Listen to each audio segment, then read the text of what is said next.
This is the agenda for tonight's session for candidates all about GOTV, Get Out the Vote.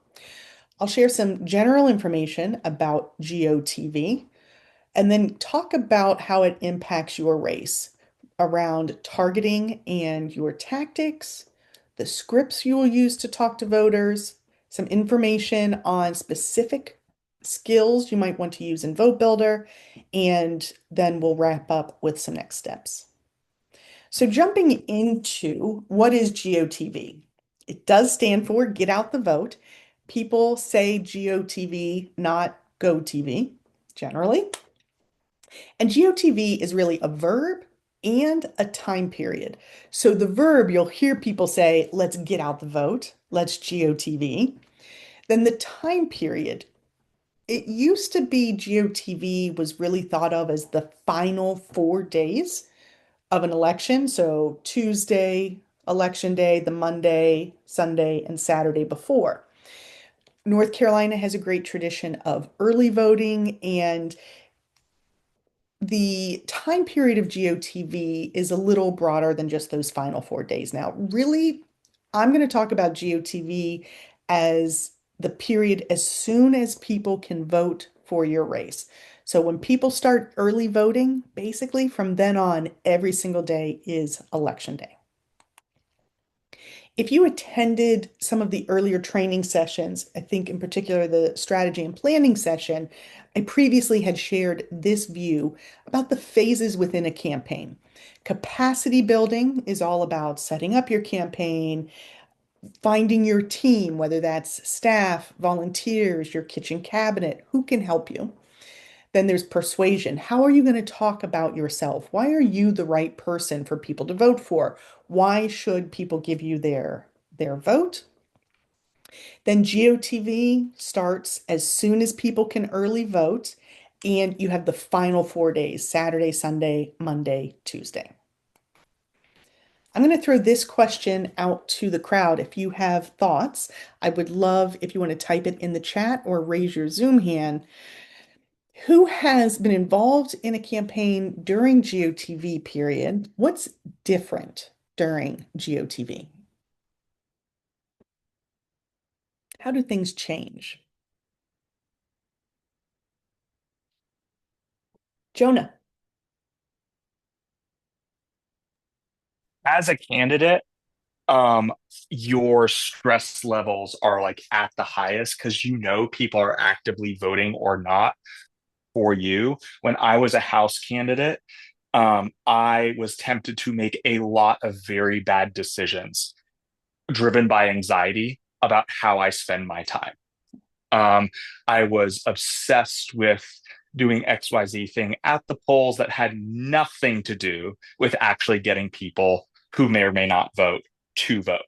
And so I had to have a very good campaign manager to keep me focused because once the election period started, once people started voting, a switch flipped in my brain. And I guarantee you it's going to happen to some of y'all.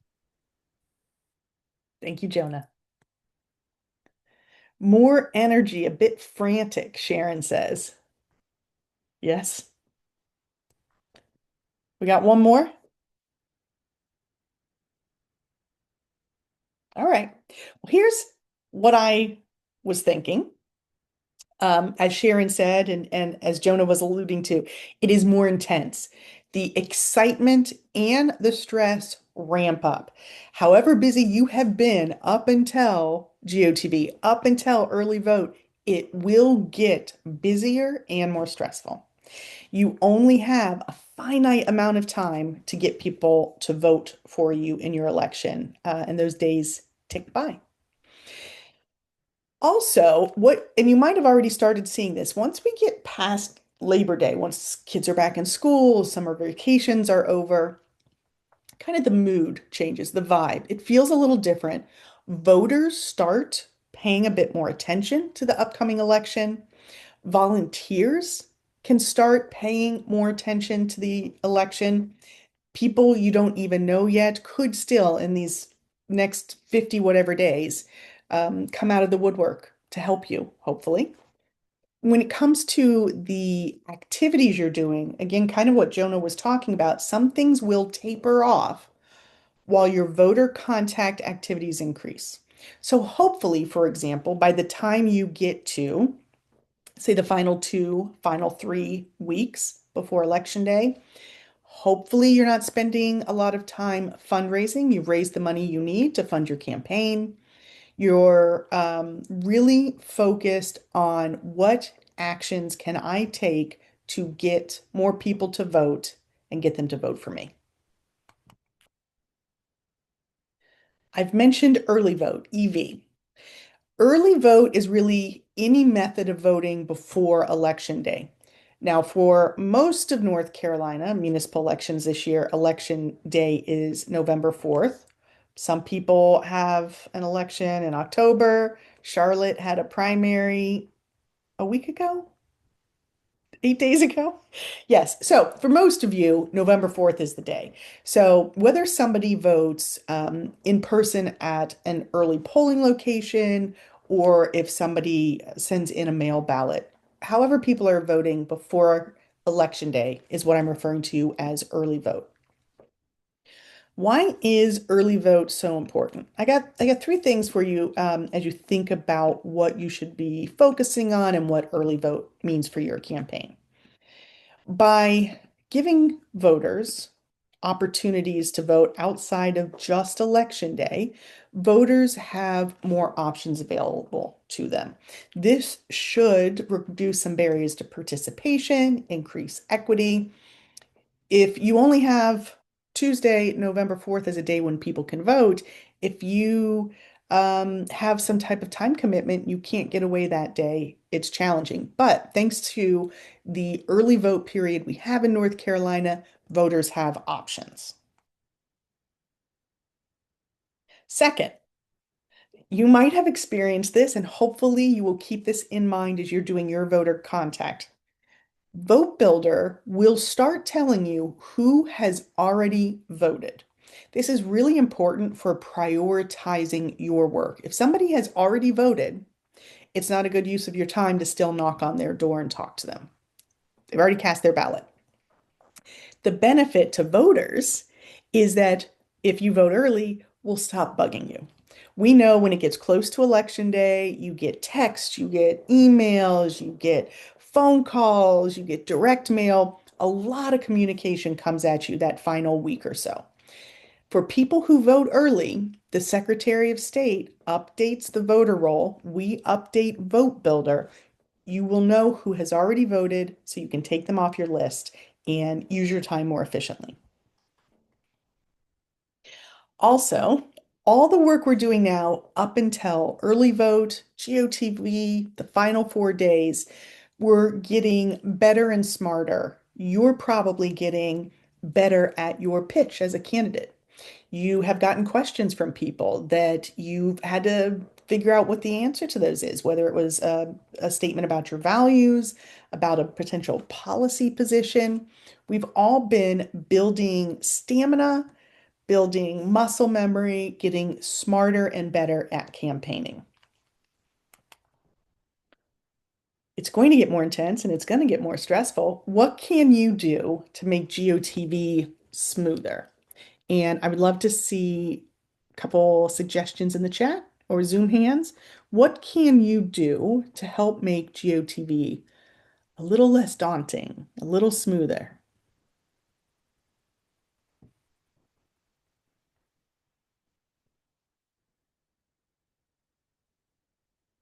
Let's see here. Make a good plan day by day and then stick to it. It's a very good suggestion. Make that when you're not as frantic so that then you're just executing. Plan your work, then work your plan. That's what I've heard people say. Have someone to hold you accountable. Yeah. Anyone else? Get your car washed and do all your laundry early. Which sounds silly, but really it helps you feel more human. I mean, Sarah's giggling while she says that, but she means it. And I've got a couple here on this slide here. Um, oh, and here we go. What do we try to get other organizations to help you? Yes. Here's what I was thinking about. Ask for help. Get other organizations, get other people to help you. Confirm your volunteers. Delegate some of this work. Be specific about what you need. Be persistent when you ask people to help. And of course, express gratitude when people do chip in. This is going to be all the volunteers you hopefully are able to round up to help you knock on doors or make calls to voters. As Sarah was saying, like car wash, laundry. Last year during GOTV, I sent my laundry out. The washing machine was also broken, but I sent the laundry out. That took something off my plate. When it is GOTV period, my husband starts making me afternoon coffees, and he'll bring a sandwich and put it in front of my desk because if he doesn't do that, I might forget to eat. Ask for help, delegate, let someone help you so that you can do the things, especially if you're the candidate, do the things only the candidate can do. There's some conversations only the candidate is really going to have a high impact. Second bullet point here, if you have a job, I recommend you try to take time off work. I know this isn't going to be possible for everybody, might not be applicable for everybody. Take off Tuesday, election day, and if you can swing it, take off Monday. And if you can really swing it, take off Wednesday so you can sleep.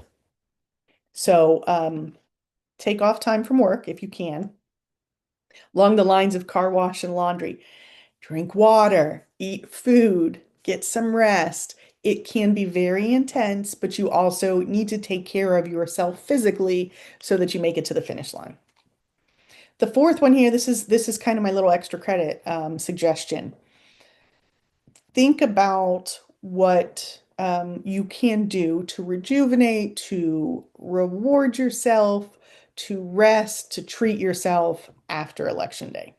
Whether that's taking off the Wednesday after and you spend all day in your, I don't know, your jammies watching cartoons, you get a massage, you schedule lunch or dinner with some people you haven't seen in a while because you've been busy campaigning. It is a very intense project that you're working on. So when you get to the other side of it, do some things to refill your emotional cup. Yeah, I like this suggestion too. Thank you, Greta. Ask other people who have run before what was their campaign experience like. Okay, that was some basic information about GOTV, get out the vote. Next, I'm going to talk about who you should think about targeting and which tactics align with those voters. What questions do you have before we move on? Vanessa, yes, that's a good suggestion too. Think about post-election how you will thank your volunteers, whether you have an event, you send handwritten notes. That's a great thing to consider now. Any questions?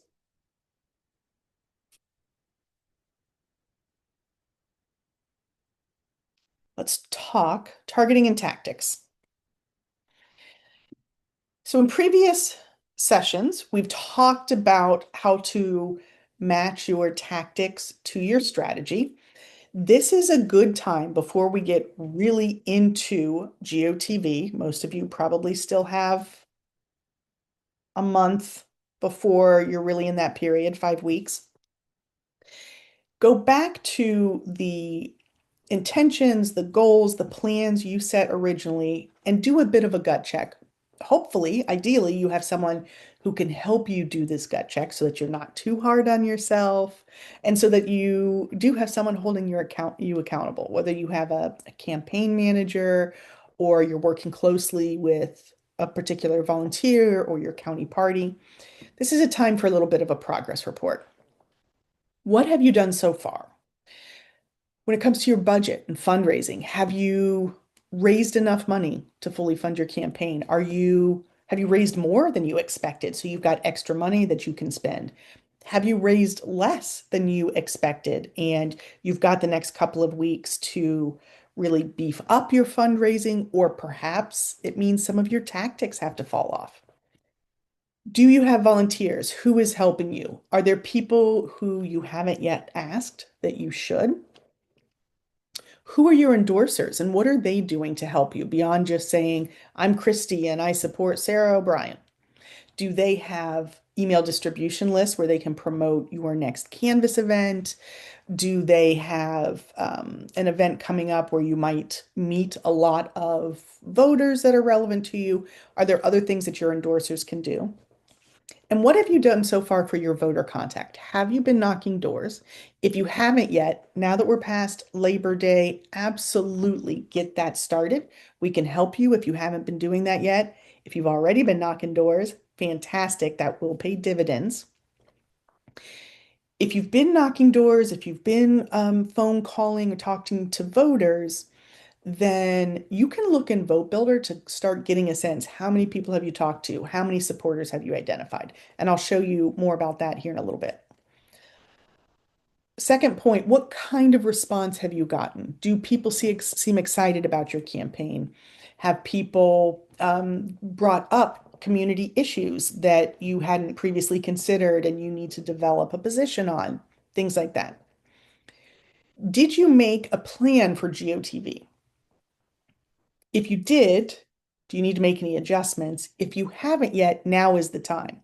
What I usually do, I like pieces of paper. I'm an old, so I literally will print out calendar pages and write on it, this is the main activity I'm doing this day. Seeing it visually is very helpful for me. I do, put it in pencil sometimes because stuff can change. But if you haven't yet thought that out, put that on paper, your schedule. Here are the days I'm knocking doors. Here are the events I have to go to. As Jonah was saying, have that plan developed so that when you're tired and when you're stressed, it's a little bit more on autopilot.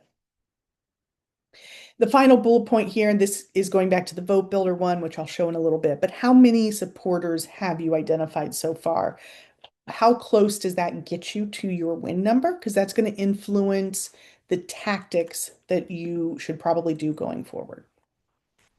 I'm going to share 4 tactics that will probably be your focus here in the GOTV, the final phase of your election. Canvassing. I think we've all mentioned canvassing. Canvassing is the most effective way to persuade and inform voters. It is labor intensive. It takes a lot of people to talk to a lot of voters. But this can absolutely make the difference. In North Carolina, we have a lot of very close races. You don't want to be one of those races where there's a coin flip a week after election day to determine who gets the job. So knocking doors is very effective. You can use Vote Builder to help prioritize and think about which neighborhood do I need to knock doors next, or which precinct, so that you can take a thoughtful approach to where you're spending your time. How much of your target audience have you already reached is what we're getting at here. When I ran for city council, this was basically my schedule. Monday, Tuesday, Wednesday, Thursday evenings after work, I would knock doors for 2.5 hours. I took Friday off canvassing to rest my feet. Instead, I would do some prep work for the coming week. I would do some phone calls, things like that. And then Saturday and Sunday, I would knock doors for at least 4 hours each day. Now, if your community, if there are religious services on the weekend that mean 10 a.m. start is too early in your community, push it back, no problem. But this is really where you should be doing a lot of pounding the pavement, talking to as many voters as you can. The other thing I'll say about canvassing is that when you are the candidate and you knock on somebody's door and say, I'm running for office, I need your support, most fun canvassing you will ever have. People are so appreciative to talk to the person who's actually running. Second, events. So you probably are getting invited or included in a lot of events. The closer you get to election day, the more you really need to think about each individual event and if it's a good use of your time. Is the event actually in your district where you will meet your voters? If it's an event that is a county over or on the other side of the county, and those aren't the people who are going to be voting for you, it's probably not an event you should go to. You're probably better off spending that time knocking doors. If you knock doors for 2 hours, and you knock 50 doors and you talk to 7 people that you wouldn't have otherwise talked to, who are undecided voters, or maybe they don't know an election's coming up, versus networking with other party insiders, perhaps somewhere else in the county, but who can't vote for you, or who you know already will vote for the Democrat who's on the ticket. I'm going to spend my time knocking doors. That's occasionally a difficult decision to make, but I encourage you to be ruthlessly strategic and think about how many people you still need to talk to. If it is an event, it's in your district, it's with people who can vote for you. How many people are going to be there? How many people might you reach who you would not otherwise get to talk to and who otherwise wouldn't vote for you without hearing from you? I'm really going to do some math here. And 9 times out of 10, I say you're going to be able to talk to more voters. You're going to get more votes by knocking doors than attending events in the last couple of weeks of the election cycle. If there is an event that seems like it's one you really need to be at, again, ruthlessly strategic, how much time do you need to spend there? Is it a dinner and it's going to take up 3 hours? Or is it something you can pop in for 15 minutes, give a couple of words, wave, and go to your next activity? Okay, after canvassing and events, let's talk about phone banking. Couple of suggestions here is if you and your volunteers have been knocking doors, if volunteers have talked to anybody who said that they were still undecided, that is a great list of people for the candidate to phone bank. So if a volunteer talked to a voter, the voter said, I'm undecided, and then the candidate calls that person to follow up and say, I'm the one running. How can I help how can I earn your vote? What questions do you have? That can be a very effective use of phone banking. Phone banking is also a great voter outreach team if you or your volunteers have mobility challenges. So, knocking doors, it can be physically taxing. I think you'll find that you will build stamina, but not everybody can knock doors physically. So, phone banking is a good option for those volunteers. You can also build phone banks specifically to try to reach people who you've knocked on the door and they didn't answer. So people you weren't able to reach while canvassing can be a good phone bank list for some volunteers. Also, think about phone banking to remind voters to actually cast their ballot. So not just introducing yourself, getting that name recognition, persuading people that you're the right person for the job, but then when people can vote, make sure that your supporters are actually casting their ballot. The other tool that I really like for reminding supporters to cast their ballot is texting. Texting is not a very effective tool at scale, meaning sending it to, the 500 voters on your list or whatever. It's not so good for persuasion purposes, but if you've identified people who are supporters and you have their phone number and you can say, "Hey, I'm Christy. Thank you for your support for my campaign. Your polling location is opened. Their early vote site is open this weekend. Don't forget to cast your ballot." That can be a good use of texting as a tactic. I'm going to share a couple of resources here. I will also include it in the follow-up email. But iwillvote.com is the first. This is a website that's used all around the country. And when you go to iwillvote.com, you'll say, I live in North Carolina, and then your supporters, voters can check that their voter registration is up to date. It's at their current address.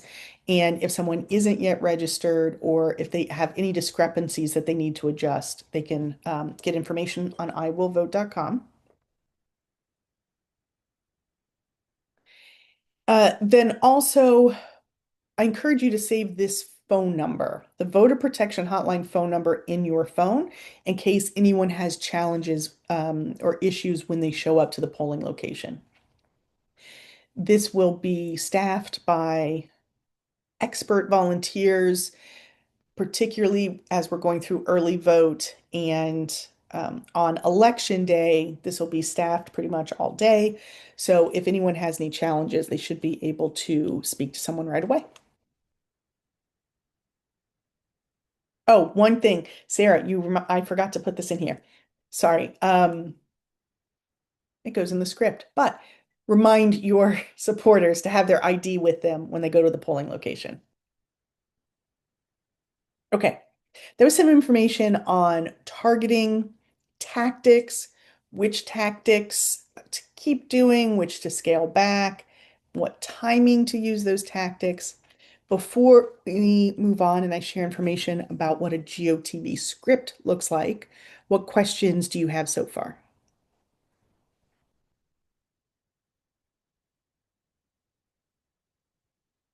Okay, we'll keep going. Scripts.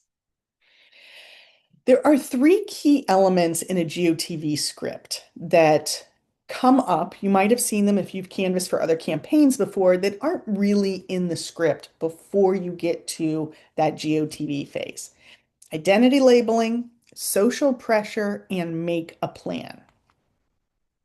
Identity labeling is about telling someone they are a reliable voter, which then kind of subconsciously encourages them to fulfill that expectation.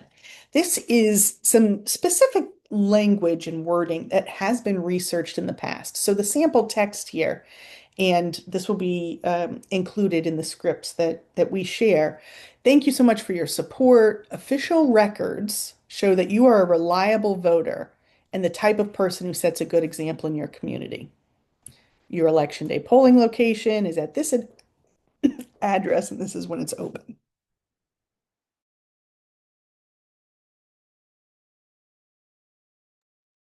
Sorry. Um, this language has been tested. Official records and reliable voter. Those phrases have specifically been shown to encourage people to cast their ballot. Part of this is if you say thank you for voting, voting is a verb and you can do it or not do it. Thank you for being a voter is like an identifying aspect of your character. So thank you for being a reliable voter. And as Sarah said, this is sample language. Um, this was from a different election, so those aren't the polling hours. Sorry about that. So using this identity labeling, telling someone they're a reliable voter makes it into a self-fulfilling prophecy. Second is social pressure. We're going to use peer pressure for good here. No one wants to miss out on an exciting opportunity that everybody else is part of. So a lot of your neighbors I've spoken to have already voted and we're expecting high turnout in this close election.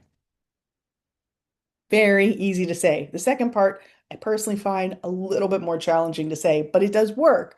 We might check back in with you to make sure you have a good voting experience.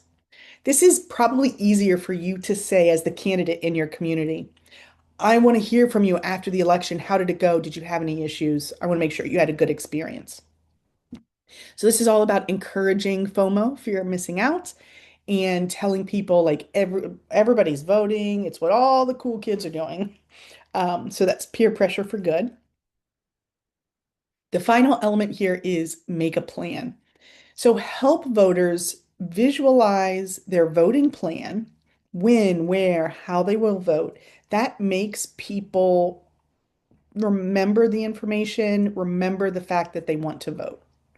So if I say, hey, Sarah, are you voting on Tuesday? And Sarah goes, yep, sure am. That's not as meaningful than if I say, Sarah, are you voting on Tuesday? Yeah, I sure am.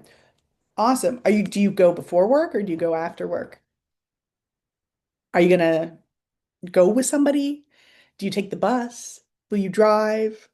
We go during your lunch break. Just any kind of follow-up questions you can ask makes it more memorable for the other person. And if it's more memorable, then they'll be more likely to actually cast their ballot that day.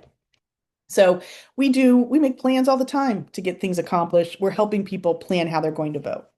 So, is it within walking distance? What time are you going? Are you coming from home? Are you coming from work?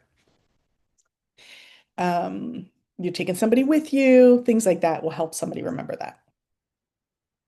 We will be working those three elements into the scripts that we have provided for municipal candidates. So there will be GOTV scripts coming to Votebuilder before the end of the month, probably a little bit earlier, but those scripts in Votebuilder will be set up so that in Minivan, Votebuilder, you can include the polling location, and then you would use this script once early voting starts. The language will be along the lines of, you can go vote today, or you can vote this Saturday. So use that script for the final push for your campaign. That's what's coming up with our GOTV script. Sarah, did I leave anything out on the script? No, you said it earlier. There's also in the make the plan, there's the prompt to remind you to ask about photo ID. Most folks who voted last year will be familiar with this, but it's always a good reminder because for years we didn't have to do it. So there will be a question in there to remind folks to bring a photo ID for voting this year. Thank you, Sarah. Will Votebuilder filter early voters for municipal? Sharon, you're reading my mind. Here we go. Votebuilder. I'm going to get there. Before I jump to that, I mean, the answer is yes, but you have to give it a little bit of help. So this is information on target universes. I shared this in some of the Votebuilder training, but I'm not sure if I shared it in the other candidate trainings. How to interpret this is along the top, along the horizontal axis, is a support score, 0 to 90 plus. This is data analysis work that makes some assumptions, uses history, all kinds of information to say this person or this group of people we think is 70 to 80% likely to be Democratic voters. So the support score from how likely are you to be a Republican to how likely you are to be a Democrat is across the top. The vertical axis is the turnout score. How likely is someone to actually cast their ballot? So what you can see here, I'm going to go to the next slide here. The people with the highest support scores who are most likely to actually vote is called the base. That's the universe. The group of people is the base. And then for people who have very high likelihood to support Democrats, but are less consistent about casting their ballot, that's on the right-hand side here. That's your mobilization group. Those are people who are strong Democrats. You just have to say to them that there's a municipal election. You need to cast your ballot for the Democratic candidates. That's the mobilization universe. Then in the middle here is a persuasion universe, which is people who have middle of the road Democratic support scores, but are very likely to vote. They are going to cast a ballot one way or another. You want to persuade them you're the person that they should be casting their ballot for. Now, this can be at the precinct level. And this is how you would use it. So hopefully, and I'll share the information if you don't yet have Votebuilder. But when you go to create a list in Votebuilder, if you look at the targets, the bottom three listed here have, it says 2025 Muni general targets, mobilization, persuasion, and base. We've had a few candidates come to office hours where we can dig into this data with them a little bit and look at it at a precinct level, for example. Look at it and say, for your race, how many votes is it going to take for you to win? Probably. Are there enough people in your base universe that if you just get the existing Democrats to come out and vote, you'll win? Do you need to talk to people in the persuasion universe? This varies for every race based on what the situation is. But those three universes, these three targets are in Vote Builder. So you can use those. And yes, you can then filter it by precinct level. I've talked about you can use Vote Builder to get a sense of how many people you've already talked to and how many people support you. This is how I would recommend doing that. So I'm logged into a candidate's version of Vote Builder, and they've been using the scripts that we provided.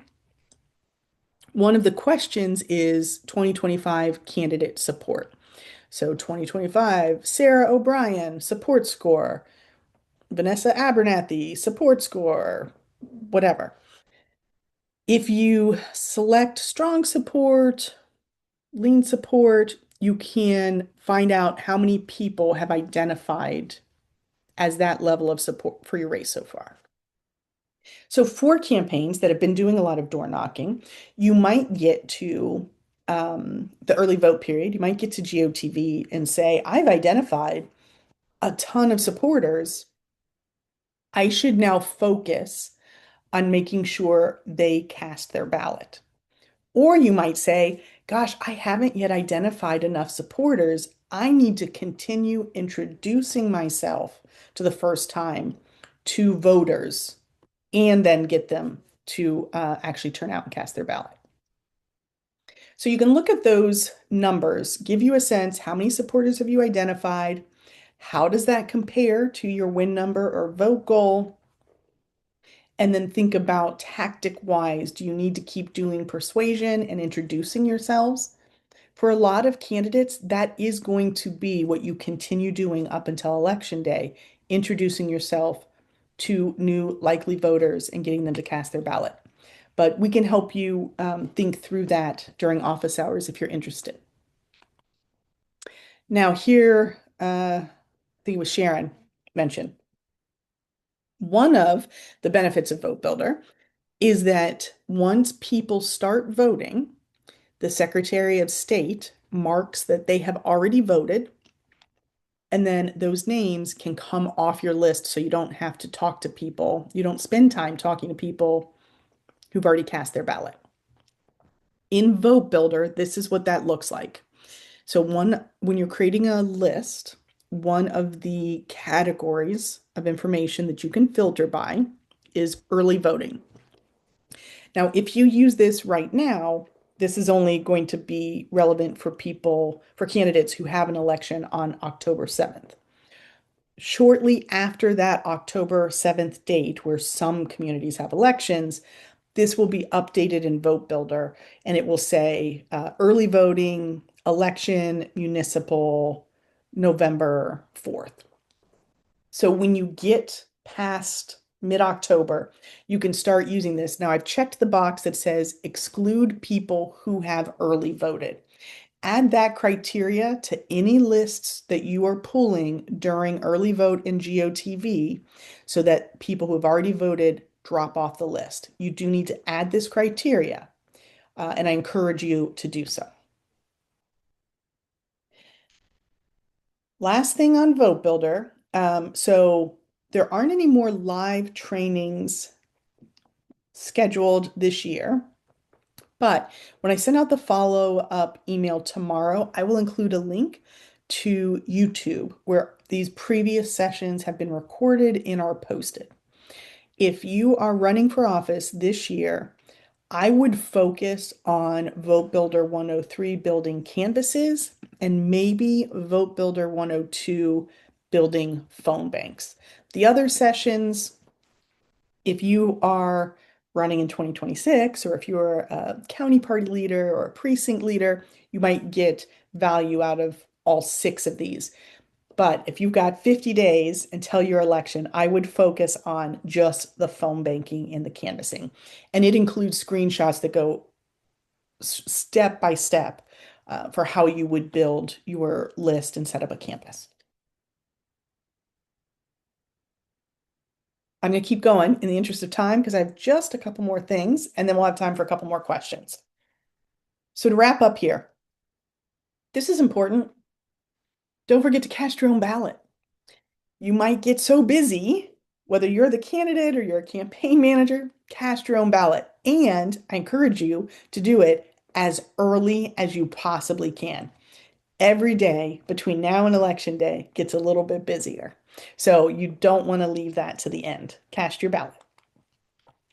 When it comes to training, we are now through the candidate training series. These were the sessions that we had. They are all on YouTube.